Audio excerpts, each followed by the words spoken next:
Welcome back to everyone. गणित ज्ञान channel में आपका स्वागत है। आज के लेक्चर में हम लोग बेज रूल और टोटल प्रोबेबिलिटी पे जो जेईई मेंस और सीयूटी एग्जाम्स में आए हुए क्वेश्चंस हैं उसका डिस्कशन करेंगे। तो जिन्होंने अभी वो टोटल प्रोबेबिलिटी पे लेक्चर्स नहीं देखा है तो डिस्क्रिप्शन में उस वीडियो का लिंक पड़ा है, आप लोग जाके पहले वो वीडियो देख लीजिए, उसके बाद आपको ये वीडियो अच्छे से समझ में आएगा। तो आज का हम लोग अपना डिस्कशन स्टार्ट करते हैं। का जो पहला क्वेश्चन है हम लोग डिस्कशन करेंगे वो सीयूटी एग्जाम 2024 में आया हुआ था, उस पर हम लोग डिस्कशन करेंगे।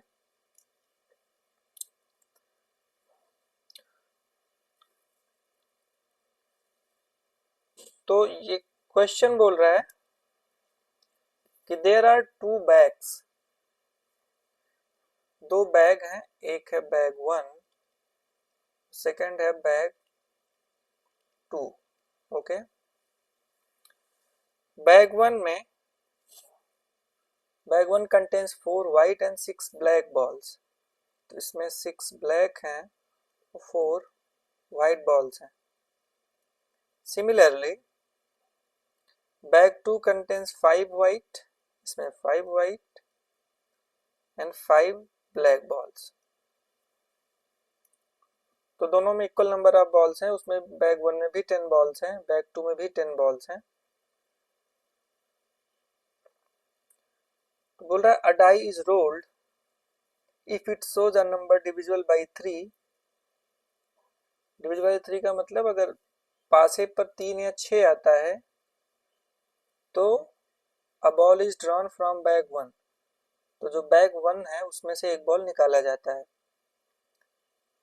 और अगर 3 या 6 में से कोई नंबर नहीं आता, मीन्स 1 2 4 एंड 5 आता है, तो बैग 2 में से एक बॉल चूज किया जाता है।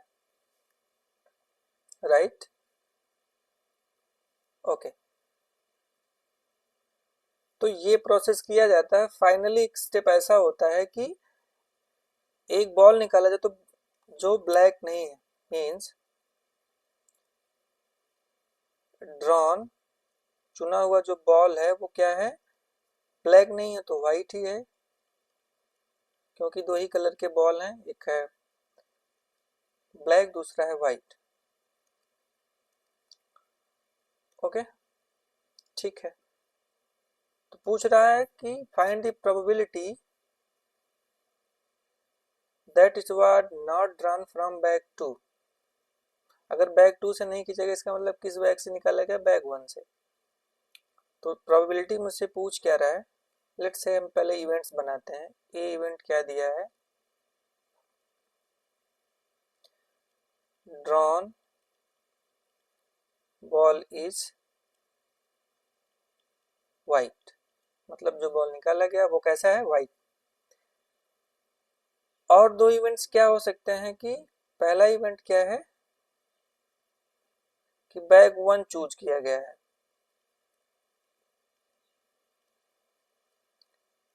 Bag 1 is chosen. और जो दूसरा इवेंट है ये हो सकता है बैग 2 इज चोजन। ओके, हाँ, ये तो बॉल बैग 1 से निकला होगा या फिर बॉल बैग 2 से निकला होगा। इस क्वेश्चन में डायरेक्ट प्रोबेबिलिटी नहीं बताया है कि बैग 1 चूज करने की क्या प्रोबेबिलिटी है या बैग 2 चूज करने की क्या प्रोबेबिलिटी है। इसकी प्रोबेबिलिटी बताने के लिए कुछ तीसरा चीज वो कर रहा है कि अ डाई इज रोल्ड, मतलब पासा डिसाइड करेगा कि मुझे बैग 1 से बॉल निकालना है या बैग 2 से बॉल निकालना है। तो बोल रहा है कि अगर पासे पर 3 से मल्टीपल या 3 से डिविजिबल कोई नंबर आ रहा है तो बैग 1 चूज किया जाएगा, 3 से डिविजिबल नंबर नहीं मिल रहा है तो बैग 2 चूज किया जाएगा। तो this means probability of even क्या होगा। अब 3 से डिविजिबल नंबर कौन कौन से होते हैं, 3 एंड 6, मतलब दो आउटकम है और पासे में टोटल आउटकम है 6। तो this will probability will be 2/6, 1/3। 3 से डिविजिबल नंबर होने की ही जो प्रोबेबिलिटी है वही प्रोबेबिलिटी होगी बैग 1 चूज करने की, राइट। सिमिलरली 3 से डिविजिबल नंबर ना होने की जो प्रोबेबिलिटी है वही प्रोबेबिलिटी क्या है बैग 2 के चूज करने की। Probability of E2 will be 4/6 means 2/3। Okay, ठीक है, ओके। तो मुझे अगर निकालना हो total probability of A, this will be probability A given E1 probability E1 plus A given E2 probability E2।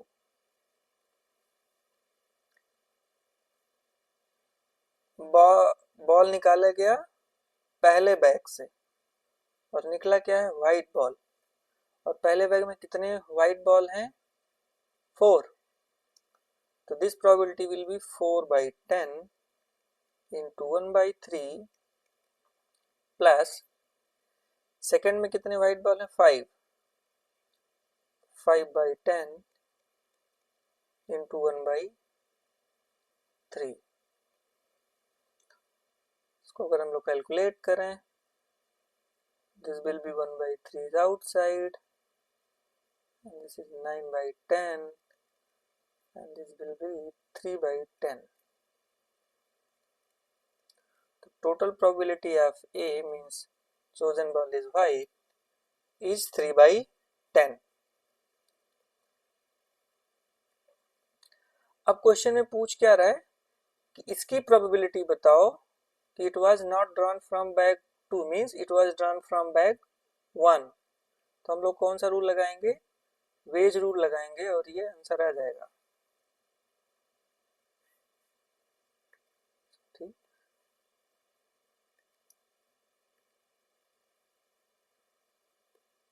Okay, तो पूछा है प्रोबेबिलिटी फाइंड आउट करो E1 given A।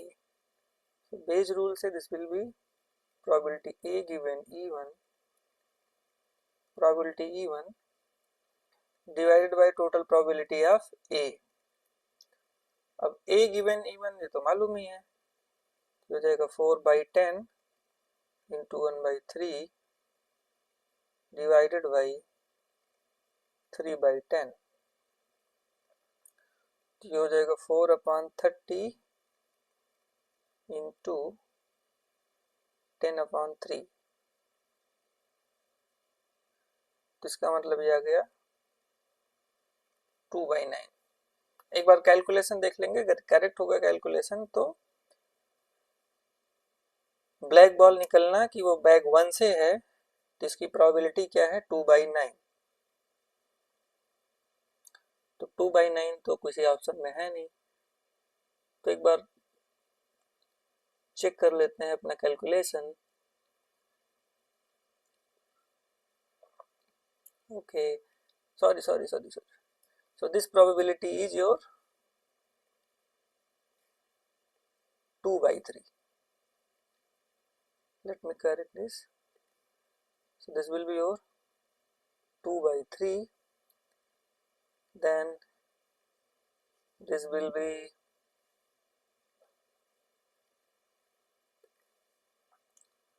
1/3 outside 4 plus 10, this will be 14/10, right?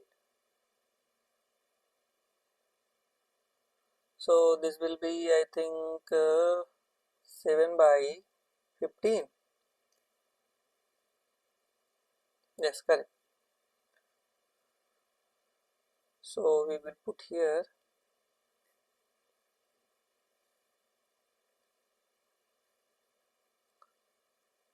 7/15, okay, correct this one also। ये हो जाएगा 4/30 into multiplied by 7/15/7 and this is your 2/7। तो इसका answer क्या गया? 2/7। करेक्ट। तो 2/7 means third option is correct. तो ये क्वेश्चन में थोड़ा सा हम लोग को ट्विस्ट किया था कि सिंपली वो कौन सा बैग चूज किया जाएगा इसकी प्रोबेबिलिटी ना बता के उसकी प्रोबेबिलिटी इस हिसाब से बताया था कि जब हम डाई रोल करेंगे तो डाइस पर नंबर कौन सा आ रहा है वो डिसाइड करेगा कि बैग 1 चूज किया जा रहा है या फिर बैग 2 चूज किया जा रहा है। और ये क्वेश्चन CUET 2024 में पूछा गया था।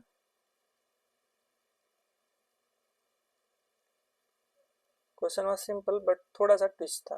ओके,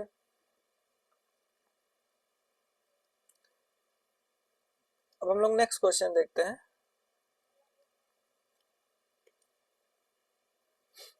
ये IIT के एंट्रेंस एग्जामिनेशन 1989 में क्वेश्चन दिया है।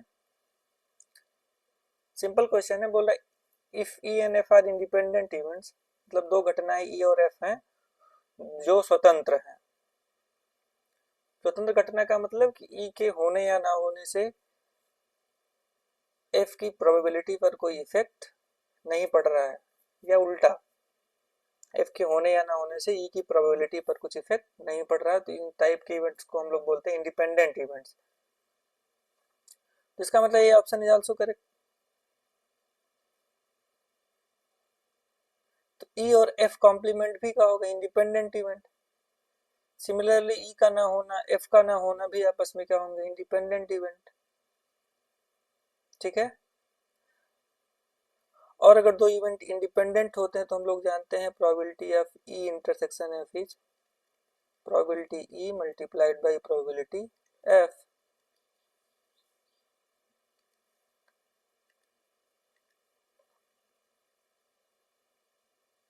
ओके, तो थर्ड ऑप्शन चेक करते हैं। तो प्रोबेबिलिटी बोल रहा है E given F plus probability E complement F complement. इसको थोड़ा सा सॉल्व करेंगे तो ये हो जाएगा प्रोबेबिलिटी, सिंपली हम लोग कंडीशनल प्रोबेबिलिटी का फार्मूला लगाएंगे, divided by probability of F plus probability E complement intersection F complement divided by probability of F complement. क्योंकि ई और एफ इंडिपेंडेंट इवेंट है तो प्रोबेबिलिटी ई इंटरसेक्शन एफ हो जाएगा probability E multiplied by probability F. तो probability F से ऊपर नीचे कैंसिल आउट, तो ये बचेगा प्रोबेबिलिटी ई केवल। ठीक है, प्लस ऐसे ही ई कॉम्प्लीमेंट और एफ कॉम्प्लीमेंट भी इंडिपेंडेंट इवेंट है तो ये बचेगा प्रोबेबिलिटी ई कॉम्प्लीमेंट और ये हो जाएगा प्रोबेबिलिटी ई कॉम्प्लीमेंट की प्रायिकता क्या होती है? 1 माइनस प्रायिकता ऑफ ई। तो ये कैंसिल आ गया 1। इसका मतलब सी ऑप्शन भी क्या है? करेक्ट। तो कौन सा ऑप्शन करेक्ट हो गया? डी। D is correct. तो ध्यान क्या देना है कि अगर ई और एफ इंडिपेंडेंट इवेंट है तो ई कॉम्प्लीमेंट एफ कॉम्प्लीमेंट भी इंडिपेंडेंट होंगे, या कोई भी इवेंट बोल दे ई और एफ कॉम्प्लीमेंट भी इंडिपेंडेंट होंगे, एफ और ई कॉम्प्लीमेंट भी इंडिपेंडेंट होंगे। और अगर इवेंट्स इंडिपेंडेंट होते हैं तो मल्टीप्लिकेशन में रूल क्या बोलता है कि ई इंटरसेक्शन एफ की जो प्रायिकता है वो प्रायिकता ई मल्टीप्लाइड बाय प्रायिकता एफ। करेक्ट। ऐसे ही एक क्वेश्चन और आया हुआ है, उसको भी हम लोग देखते हैं।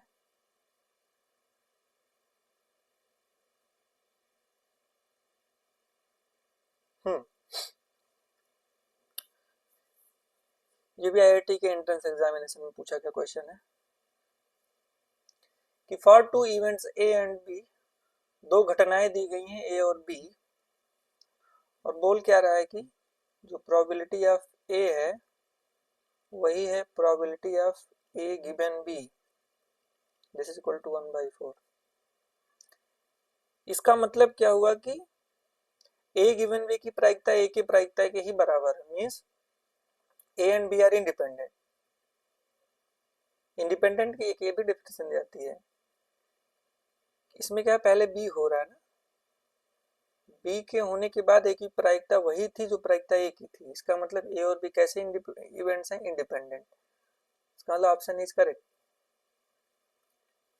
जब ए और बी इंडिपेंडेंट होंगे तो ए डैश और बी भी इंडिपेंडेंट होंगे। ए डैश का मतलब A complement and B are also कैसे इवेंट होंगे, ये इंडिपेंडेंट। इसका मतलब अगर प्रायिकता निकालनी है ए डैश गिवन बी की, तो हो जाएगा प्रायिकता A dash intersection B divided by probability of B. अब अगर हम लोग मल्टीप्लिकेशन का रूल लगाएं, probability of B divided by probability of B, ये कैंसिल हो जाएगा और ये बचेगा प्रोबेबिलिटी किसका, ए डैश का। ये हो जाएगा 1 माइनस प्रोबेबिलिटी ऑफ ए 1/4, तो 1 माइनस 1/4 मीन्स 3/4, तो ये भी करेक्ट। ओके ठीक। यहाँ दिया है कि प्रोबेबिलिटी बी गिवन ए भी हाफ है, ठीक है, क्योंकि ए और बी इंडिपेंडेंट इवेंट है, ये सिंपली हो जाएगा प्रोबेबिलिटी बी किसके बराबर है, हाफ के।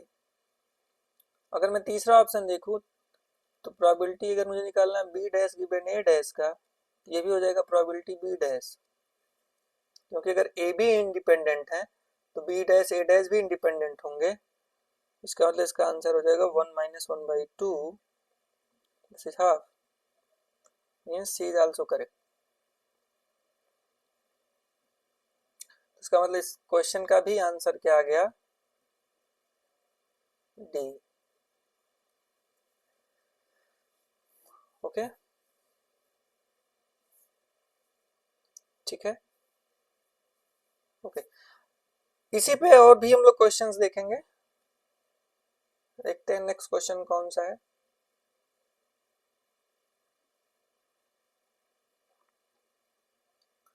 क्वेश्चन ओके, ये भी क्वेश्चन अभी जेईई मेंस 2024 में अप्रैल में इस इवनिंग शिफ्ट में पूछा गया क्वेश्चन है, देखेंगे, अच्छा क्वेश्चन है ये। बस बेस रूल से रिलेटेड क्वेश्चन में क्या देखना है कि अगर हम लोग इवेंट्स अच्छे से जान गए, कौन सा इवेंट हो रहा है और कौन सा इवेंट दिया है, किसकी प्रोबेबिलिटी पूछ रहा है, तो हम इजीली क्वेश्चंस को कर सकते हैं।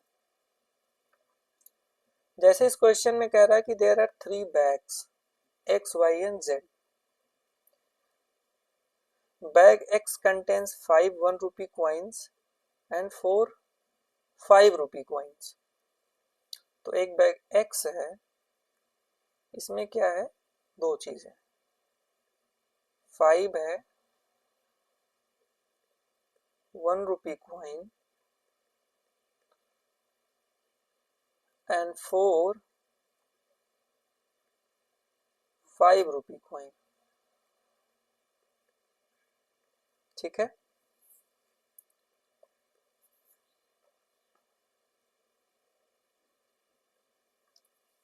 ऐसे ही दूसरा बैग जो y है, उसमें क्या बोल रहा है, bag y contains 4 1 rupee coin, इसमें है 4 1 rupee coin and 5 5 rupee coin।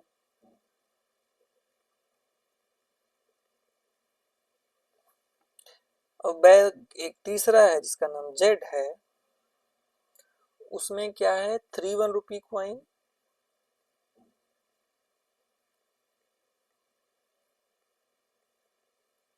And 6 5 rupee coin, correct. तो क्वेश्चन क्या करे, इस बैग में सब में 9 9 कॉइन्स ही हैं, बस उनका कंपोजिशन अलग अलग है, किसी में 5 1 रुपी है, किसी में 4 1 रुपी है, किसी में 3 1 रुपी है, and so on. A bag is selected at random. जैसे भी ने पिछला क्वेश्चन देखा था, जब बैग 1 बैग 2 था, उसमें कहीं नहीं बोला था कि bag 1 and bag 2 are selected randomly. No, वहां पे बोला था कि मैं पहले पासा फेंकूंगा, फिर देखूंगा कि पासे पे क्या आ रहा है, तो डिसाइड करूंगा कि बैग 1 को ले रहा हूँ या बैग 2 को ले रहा हूँ। बट यहाँ पर क्या बोल रहा है, bag is selected at random. At random का मीन्स तीनों बैग के चुने जाने की जो प्रायिकता है वो सेम है, मतलब बैग एक्स के चुनने की probability same to bag Y to same Z. इसका मतलब तीनों बैग के चुनने की प्रोबेबिलिटी क्या हो गई, 1/3 1/3 एंड 1/3। ओके, तो बोला एक बैग रेंडमली सेलेक्ट किया जाता है, उसमें से एक क्वाइन बाहर निकाली जाती है, वो जो क्वाइन है वो 1 रुपी क्वाइन है। तो जो इवेंट हुआ उस इवेंट को मैं नाम दे रहा हूं A, this event is what, drawn coin is 1 rupee coin। Okay, ठीक।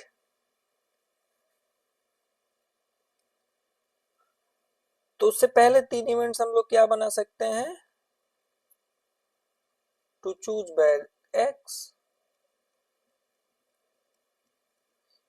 Let's say second event E2 to choose y,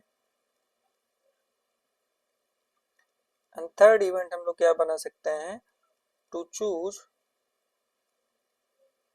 z। ये 1 रुपए का क्वाइन कहीं से भी निकल सकता था, बैग एक्स से भी, बैग वाई से भी, एंड बैग जेड से, कहीं से भी 1 रुपए का क्वाइन निकल सकता है। तो अगर मैं ए की टोटल प्रोबेबिलिटी कैलकुलेट करूं, और लास्ट में पूछ क्या रहा है कि then find the probability that it came from bag Y, जो क्वाइन आया वो वाई से, इसका मतलब हमको क्या लगाना है, वेज रूल। वेज रूल लगाने के लिए पहले क्या करेंगे, पहले ए इवेंट की टोटल प्रोबेबिलिटी कैलकुलेट करेंगे, उसके बाद ही हम लोग वेज रूल लगाएंगे, ठीक है। तो टोटल प्रोबेबिलिटी या फिर क्या होगा, सबसे पहले ए जो है बैग एक्स से चुना गया और बैग एक्स के चुनने की प्रायिकता, प्लस बैग वाई से चुना गया उसकी प्रोबेबिलिटी, प्लस बैग जेड से चुना गया एंड उसकी probability. Probability of A is equal to A given even, जब बैग में एक्स से निकाल रहा हूं और 1 रुपए की कॉइन निकल रही है, तो टोटल इसमें कितने 1 रुपए की कॉइन है, 5, एंड टोटल कॉइन्स 9 यहाँ भी हैं, 9 यहाँ भी है और 9 यहाँ भी है। तो इसकी प्रोबेबिलिटी हो जाएगी 4/9 इंटू 1/3 प्लस 5/9,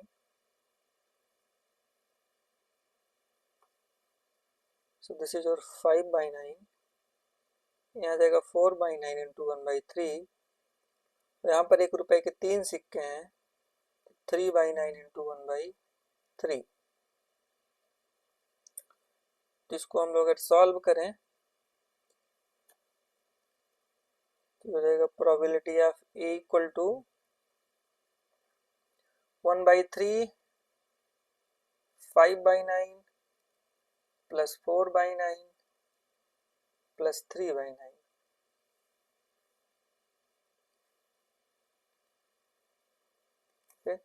तो आ जाएगा probability of A is equal to 5 4 9 3 12, तो जाएगा 1/3 जो 12/9, तो जाएगा 4/9। इसका मतलब क्वाइन 1 रुपए के निकलने की जो टोटल प्रोबेबिलिटी हो गई वो हो गई 4/9। अब ये पूछ क्या रहा है क्वेश्चन में कि प्रोबेबिलिटी बताओ ये बैग वाई से आया है, मतलब हमें कैलकुलेट करना है probability which event E2 given A, तो हो जाएगा प्रोबेबिलिटी A गिवन E2 की प्रायिकता divided by total probability of A। Okay, तो ये हो गया 4/9 इंटू 1/3 डिवाइडेड बाई 4/9, तो ये हो जाएगा 1/3।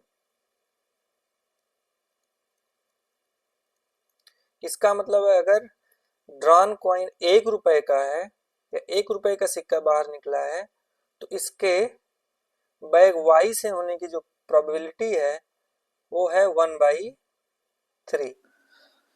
हाँ, तो एक क्वेश्चन हम लोग और देखते हैं। ये क्वेश्चन जेईई मेंस में आया हुआ था। क्वेश्चन कुछ बोल रहा है कि ये बैग कंटेन्स 8 बॉल्स, एक थैला है जिसमें 8 गेंदें हैं और दोनों जो उसमें गेंद हैं थैले में 2 कलर की हैं, व्हाइट और ब्लैक।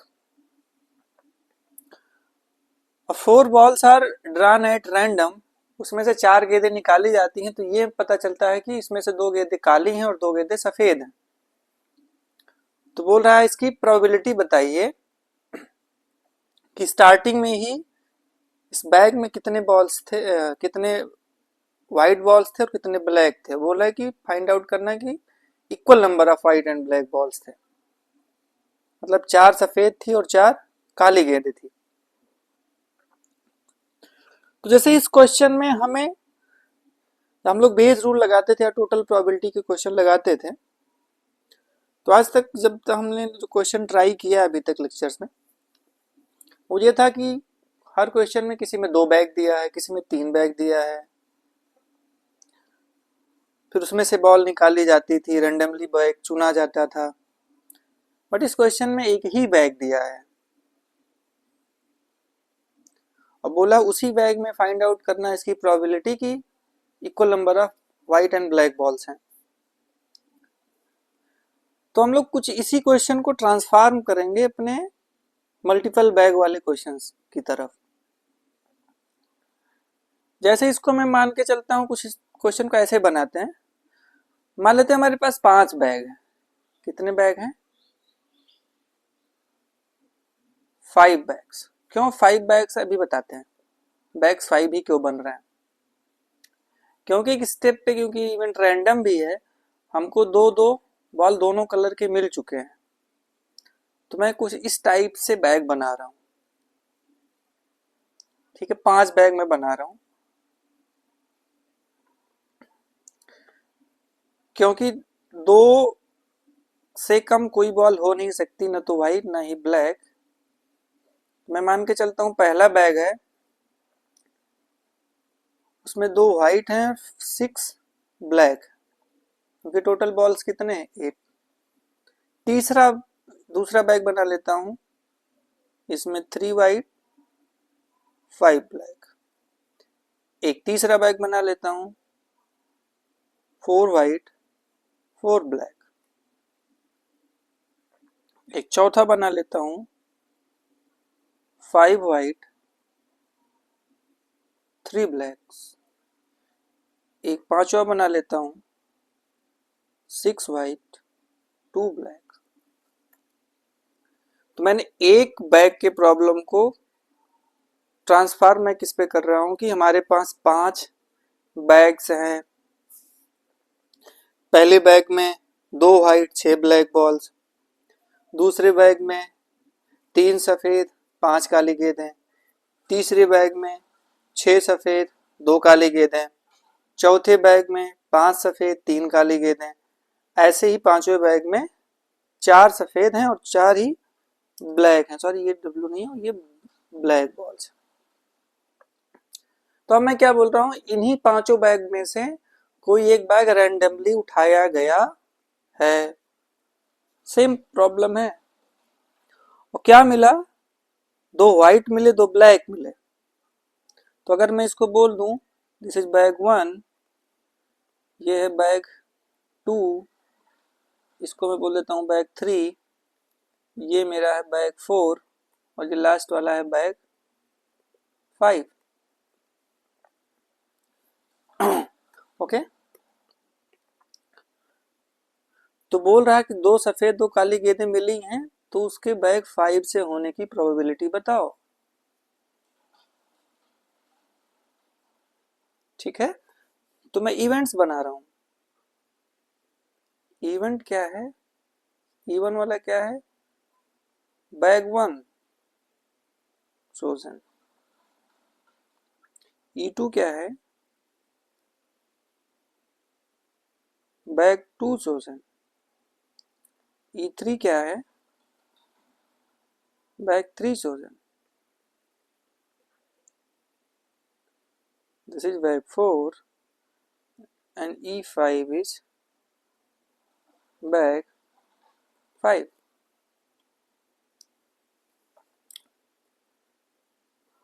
क्योंकि इवेंट रैंडम है, सभी की जो प्रोबेबिलिटी होगी सारी बैग के चुनने की, इट विल बी 1/5। ओके, ठीक, कर। तो जो इवेंट ए हुआ क्या है, दो व्हाइट बॉल मिले हैं, दो ब्लैक बॉल मिले, उसको अगर मैं नाम ए रख दूं तो ए की जो टोटल प्रोबेबिलिटी होगी, क्योंकि मुझे क्वेश्चन में पूछ रहा है कि दो व्हाइट दो ब्लैक मिल चुके हैं, देन E5 याद करो, मुझे ये निकालना है। E5 गिवन ए, ये क्या होगा, probability A given E5, probability E5 divide by total probability of A, right. सबसे पहले मैं क्या निकाल देता हूं, टोटल प्रोबेबिलिटी ऑफ ए, तो ये हो जाएगा probability A given E1 PE1 plus dash dash dash A given E5 probability E5। ठीक है, तो प्रोबेबिलिटी ए मतलब दो ब्लैक बॉल हों और दो वाइट बॉल्स हों, और पहले बैग में कितने बॉल्स हैं, दो ही वाइट हैं और 6 ब्लैक हैं, तो ये हो जाएगा 2C2 इंटू 6C2। ठीक है, क्योंकि सैंपल में मेरे टोटल कितने बॉल्स हैं, 8, तो 8 में से 4 बॉल निकालना, कितने तरीके हो जाएंगे, 8C4, और उसकी प्रायिकता 1/5 प्लस बैग 2 में मैं आ जाता हूँ, यहाँ पर 3 वाइट बॉल हैं, तो 3 वाइट में से 2 वाइट निकलना के तरीके 3C2, यहाँ से 5C2 divide by 8C4 into 1/5 plus, ऐसे अगर मैं इस तीसरे बॉल पे आ जाऊं तो यहाँ क्या बोल रहा है, 6 वाइट हैं, तो 6C2 3C2 upon 8C4 into 1/5 plus dash dash, right. तो 1/5 भी बाहर है, 8C4 भी बाहर है, 2C2 का मतलब 1 और 6C2 का मतलब I think 15, yes 15 plus 3C2 मतलब 3 और 5C2 मतलब 10, तो 3 इंटू 10 30, यहाँ है 6C2,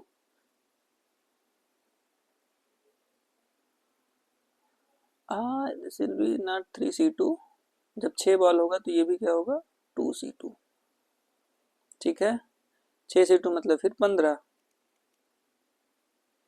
ऐसे ही एक बार जब 3 ये वाइट है 5 ब्लैक है, ऐसे 3 ब्लैक आएगा 5 वाइट आएगा, फिर एक बार 30 आएगा, और पांचवा बैग मतलब इसमें 4 बॉल दोनों है, 4C2 इंटू 4C2, 4C2 मतलब 6 इंटू 6 36, करेक्ट। ठीक है, तो इसको अगर हम लोग ऐड करेंगे तो हो जाएगा 1/5 इंटू 8c4, 15 15 30, 30 30 60, 60 30 90 30, आई थिंक 126। ठीक है, तो ये हो गया मेरा ए की टोटल प्रोबेबिलिटी। अब हमें निकालना क्या है कि इक्वल नंबर ऑफ बॉल्स होने का मतलब पांचवा इवेंट हो रहा है। E5 गिवन है, तो हो जाएगा probability A given E5, probability E5 upon total probability of A.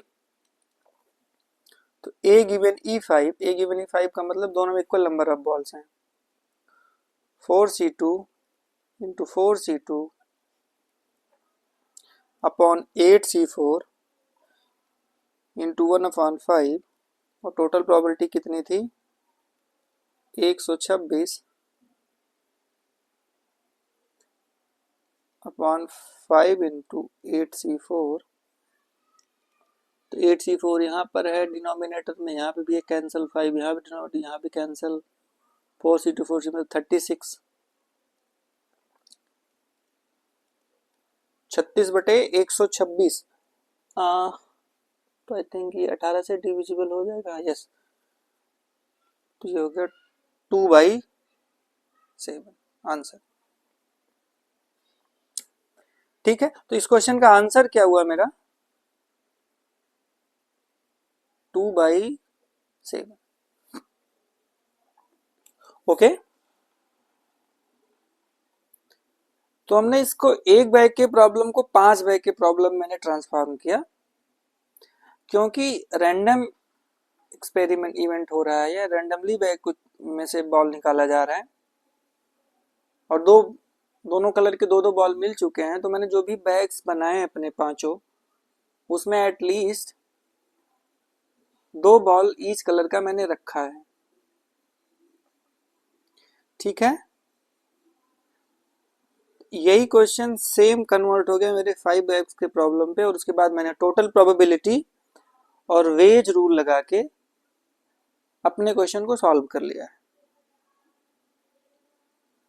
Okay, correct. तो आज हमने कुछ क्वेश्चंस बेज रूल पे जो जेईई मेंस और सीयूटी एग्जाम में आए हुए थे उस पर डिस्कशन किया है। सिंपली अगर हम इवेंट्स को जान लेते हैं कि कौन से इवेंट हो रहे हैं या कौन से इवेंट नहीं हो रहे हैं या किसकी प्रोबेबिलिटी पूछ रही है, तो आसानी से हम लोग टोटल प्रोबेबिलिटी और बेज रूल लगा सकते हैं। इसके अलावा भी अगर किसी को कोई भी प्रॉब्लम हो रही हो बेज रूल के क्वेश्चन में, तो आप प्लीज़ कमेंट करके वो क्वेश्चन ज़रूर पूछिए।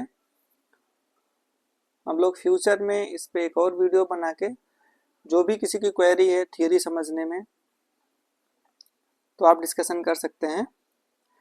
अगर आपको वीडियोस पसंद आ रहे हैं तो प्लीज़ आप लोग इसको ज़्यादा से ज़्यादा लोगों के पास शेयर कीजिए, ताकि ज़्यादा लोग इसका लाभ ले सकें। और अगर आपको वीडियो के कंटेंट पसंद आ रहे हैं, प्लीज़ चैनल को सब्सक्राइब भी करिएगा और बेल आइकन दबा के रखिए, ताकि इन फ्यूचर कोई भी वीडियो नया होता है तो आपको अपडेट तुरंत मिल जाए। Thank you so much, please keep watching गणित ज्ञान चैनल। Thank you.